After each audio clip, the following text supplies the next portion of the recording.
এই ম্যাডাম, বাসের ভাড়াটা দিন। ছি, কি ব্যাপার? আমার ব্যাগটা কোথায় গেল? ব্যাগ আবার কোথায় যাবে? সিটের নিচে পড়ে যায়নি তো? না না, নিচে পড়েনি, এইখানেই তো ছিল। ম্যাডাম, এটা গ্রাম না কলকাতা শহর। এখানে সচেতন না দেখলে না সবকিছু হারিয়ে যাবে, টেরও পাবেন না। মা, টাকা পয়সা, মোবাইল, মামাদের ঠিকানা সব তো ওই ব্যাগেই ছিল। তাহলে এখন কি হবে? কি আর হবে? দিল্লিতে যা হবে না। ও কন্ডাক্টর ভাই, বাসটা এখানে দাঁড়াতে বলো।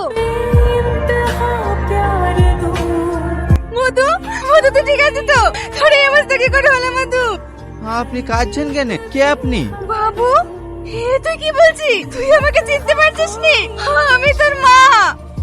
এই বাবু, তুই তো মাকে চিনতে পারছিস না? কারা আপনারা? আমি তো কিছুই বুঝতে পারছি না। ডাক্তার বাবু, আমার ছেলে আমাকে চিনতে পারছে না কেন? ওর কি হয়েছে?